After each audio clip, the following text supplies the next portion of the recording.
Chapter 5. If a person sins because he does not speak up when he hears a public charge to testify regarding something he has seen or learned about, he will be held responsible. Or if a person touches anything ceremonially unclean, whether the carcasses of unclean wild animals, or of unclean livestock, or of unclean creatures that move along the ground, even though he is unaware of it, he has become unclean and is guilty. Or if he touches human uncleanness, anything that would make him unclean, even though he is unaware of it, when he learns of it, he will be guilty. Or if a person thoughtlessly takes an oath to do anything, whether good or evil, in any matter one might carelessly swear about, even though he is unaware of it, in any case when he learns of it, he will be guilty. When anyone is guilty in any of these ways, he must confess in what way he has sinned, and as a penalty for the sin he has committed, he must bring to the Lord a female lamb or goat from the flock as a sin offering, and the priest shall make atonement for him for his sin. If he cannot afford a lamb, he is to bring 2 doves or 2 young pigeons to the Lord as a penalty for his sin, one for a sin offering and the other for a burnt offering. He is to bring them to the priest, who shall first offer the one for the sin offering. He is to wring its head from its neck, not severing it completely, and is to sprinkle some of the blood of the sin offering against the side of the altar. The rest of the blood must be drained out at the base of the altar. It is a sin offering. The priest shall then offer the other as a burnt offering in the prescribed way, and make atonement for him for the sin he has committed, and he will be forgiven. If, however, he cannot afford 2 doves or 2 young pigeons, he is to bring as an offering for his sin 1/10 of an ephah of fine flour for a sin offering. He must not put oil or incense on it, because it is a sin offering. He is to bring it to the priest, who shall take a handful of it as a memorial portion and burn it on the altar on top of the offerings made to the Lord by fire. It is a sin offering. In this way, the priest will make atonement for him for any of these sins he has committed, and he will be forgiven. The rest of the offering will belong to the priest, as in the case of the grain offering. The Lord said to Moses, When a person commits a violation and sins unintentionally in regard to any of the Lord's holy things, he is to bring to the Lord as a penalty a ram from the flock, one without defect, and of the proper value in silver, according to the sanctuary shekel. It is a guilt offering. He must make restitution for what he has failed to do in regard to the holy things. Add 1/5 of the value to that, and give it all to the priest, who will make atonement for him with the ram as a guilt offering, and he will be forgiven. If a person sins and does what is forbidden in any of the Lord's commands, even though he does not know it, he is guilty and will be held responsible. He is to bring to the priest as a guilt offering a ram from the flock, one without defect and of the proper value. In this way the priest will make atonement for him for the wrong he has committed unintentionally, and he will be forgiven. It is a guilt offering. He has been guilty of wrongdoing against the Lord. Chapter 6. The Lord said to Moses, If anyone sins and is unfaithful to the Lord by deceiving his neighbor about something entrusted to him, or left in his care, or stolen, or if he cheats him, or if he finds lost property and lies about it, or if he swears falsely, or if he commits any such sin that people may do, when he thus sins and becomes guilty, he must return what he has stolen or taken by extortion, or what was entrusted to him, or the lost property he found, or whatever it was he swore falsely about. He must make restitution in full, add 1/5 of the value to it, and give it all to the owner on the day he presents his guilt offering. And as a penalty, he must bring to the priest, that is, to the Lord, his guilt offering, a ram from the flock, one without defect and of the proper value. In this way, the priest will make atonement for him before the Lord, and he will be forgiven for any of these things he did that made him guilty. The Lord said to Moses, Give Aaron and his sons this command. These are the regulations for the burnt offering. The burnt offering is to remain on the altar hearth throughout the night till morning. and the fire must be kept burning on the altar. The priest shall then put on his linen clothes, with linen undergarments next to his body, and shall remove the ashes of the burnt offering that the fire has consumed on the altar, and place them beside the altar. Then he is to take off these clothes and put on others, and carry the ashes outside the camp to a place that is ceremonially clean. The fire on the altar must be kept burning. It must not go out. Every morning the priest is to add firewood and arrange the burnt offering on the fire and burn the fat of the fellowship offerings on it. The fire must be kept burning on the altar continuously. It must not go out. These are the regulations for the grain offering. Aaron's sons are to bring it before the Lord in front of the altar. The priest is to take a handful of fine flour and oil, together with all the incense on the grain offering, and burn the memorial portion on the altar as an aroma pleasing to the Lord. Aaron and his sons shall eat the rest of it, but it is to be eaten without yeast in a holy place. They are to eat it in the courtyard of the tent of meeting. It must not be baked with yeast. I have given it as their share of the offerings made to me by fire. Like the sin offering and the guilt offering, it is most holy. Any male descendant of Aaron may eat it. It is his regular share of the offerings made to the Lord by fire for the generations to come. Whatever touches them will become holy. The Lord also said to Moses, This is the offering Aaron and his sons are to bring to the Lord on the day he is anointed: 1/10 of an ephah of fine flour as a regular grain offering, half of it in the morning, and half in the evening. Prepare it with oil on a griddle, bring it well mixed, and present the grain offering broken in pieces as an aroma pleasing to the Lord. The son who is to succeed him as anointed priest shall prepare it. It is the Lord's regular share, and is to be burned completely. Every grain offering of a priest shall be burned completely. It must not be eaten. The Lord said to Moses, Say to Aaron and his sons, These are the regulations for the sin offering. The sin offering is to be slaughtered before the Lord, in the place the burnt offering is slaughtered. It is most holy. The priest who offers it shall eat it. It is to be eaten in a holy place, in the courtyard of the tent of meeting. Whatever touches any of the flesh will become holy, and if any of the blood is spattered on a garment, you must wash it in a holy place. The clay pot the meat is cooked in must be broken, but if it is cooked in a bronze pot, the pot is to be scoured and rinsed with water. Any male in a priest's family may eat it. It is most holy. But any sin offering whose blood is brought into the tent of meeting to make atonement in the holy place must not be eaten. It must be burned. Chapter 7. These are the regulations for the guilt offering, which is most holy. The guilt offering is to be slaughtered in the place where the burnt offering is slaughtered, and its blood is to be sprinkled against the altar on all sides. All its fat shall be offered, the fat tail, and the fat that covers the inner parts, both kidneys, with the fat on them near the loins, and the covering of the liver, which is to be removed with the kidneys.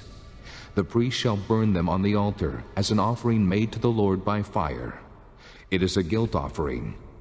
Any male in a priest's family may eat it, but it must be eaten in a holy place. It is most holy. The same law applies to both the sin offering and the guilt offering. They belong to the priest who makes atonement with them. The priest who offers a burnt offering for anyone may keep its hide for himself. Every grain offering baked in an oven or cooked in a pan or on a griddle belongs to the priest who offers it.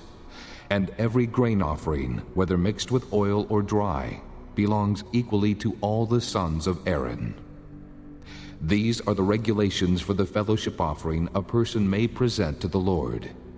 If he offers it as an expression of thankfulness, then along with this thank offering, he is to offer cakes of bread made without yeast and mixed with oil, wafers made without yeast and spread with oil, and cakes of fine flour well kneaded and mixed with oil. Along with his fellowship offering of thanksgiving, he is to present an offering with cakes of bread made with yeast. He is to bring one of each kind as an offering, a contribution to the Lord. It belongs to the priest who sprinkles the blood of the fellowship offerings. The meat of his fellowship offering of thanksgiving must be eaten on the day it is offered. He must leave none of it till morning. If, however, his offering is the result of a vow, or is a free will offering, the sacrifice shall be eaten on the day he offers it, but anything left over may be eaten on the next day. Any meat of the sacrifice left over till the third day must be burned up. If any meat of the fellowship offering is eaten on the third day, it will not be accepted. It will not be credited to the one who offered it, for it is impure. The person who eats any of it will be held responsible. Meat that touches anything ceremonially unclean must not be eaten. It must be burned up. As for other meat, anyone ceremonially clean may eat it. But if anyone who is unclean eats any meat of the fellowship offering belonging to the Lord, that person must be cut off from his people. If anyone touches something unclean, whether human uncleanness, or an unclean animal, or any unclean, detestable thing, and then eats any of the meat of the fellowship offering belonging to the Lord, that person must be cut off from his people. The Lord said to Moses, Say to the Israelites, Do not eat any of the fat of cattle, sheep, or goats. The fat of an animal found dead or torn by wild animals may be used for any other purpose, but you must not eat it. Anyone who eats the fat of an animal from which an offering by fire may be made to the Lord must be cut off from his people. And wherever you live, you must not eat the blood of any bird or animal. If anyone eats blood, that person must be cut off from his people. The Lord said to Moses, Say to the Israelites, Anyone who brings a fellowship offering to the Lord is to bring part of it as his sacrifice to the Lord. With his own hands he is to bring the offering made to the Lord by fire. He is to bring the fat, together with the breast, and wave the breast before the Lord as a wave offering. The priest shall burn the fat on the altar, but the breast belongs to Aaron and his sons. You are to give the right thigh of your fellowship offerings to the priest as a contribution. The son of Aaron, who offers the blood and the fat of the fellowship offering, shall have the right thigh as his share. From the fellowship offerings of the Israelites, I have taken the breast that is waved, and the thigh that is presented, and have given them to Aaron the priest and his sons, as their regular share from the Israelites. This is the portion of the offerings made to the Lord by fire that were allotted to Aaron and his sons on the day they were presented to serve the Lord as priests. On the day they were anointed, the Lord commanded that the Israelites give this to them as their regular share for the generations to come. These, then, are the regulations for the burnt offering, the grain offering, the sin offering, the guilt offering, the ordination offering, and the fellowship offering, which the Lord gave Moses on Mount Sinai on the day he commanded the Israelites to bring their offerings to the Lord in the desert of Sinai. Chapter 8. The Lord said to Moses, Bring Aaron and his sons, their garments, the anointing oil, the bull for the sin offering, the 2 rams and the basket containing bread made without yeast, and gather the entire assembly at the entrance to the tent of meeting. Moses did as the Lord commanded him, and the assembly gathered at the entrance to the tent of meeting. Moses said to the assembly, This is what the Lord has commanded to be done. Then Moses brought Aaron and his sons forward and washed them with water. He put the tunic on Aaron, tied the sash around him, clothed him with the robe, and put the ephod on him. He also tied the ephod to him by its skillfully woven waistband, so it was fastened on him. He placed the breastpiece on him and put the Urim and Thummim in the breastpiece. Then he placed the turban on Aaron's head and set the gold plate, the sacred diadem, on the front of it, as the Lord commanded Moses. Then Moses took the anointing oil and anointed the tabernacle and everything in it, and so consecrated them. He sprinkled some of the oil on the altar 7 times, anointing the altar and all its utensils and the basin with its stand, to consecrate them. He poured some of the anointing oil on Aaron's head and anointed him to consecrate him. Then he brought Aaron's sons forward, put tunics on them, tied sashes around them, and put headbands on them, as the Lord commanded Moses. He then presented the bull for the sin offering, and Aaron and his sons laid their hands on its head.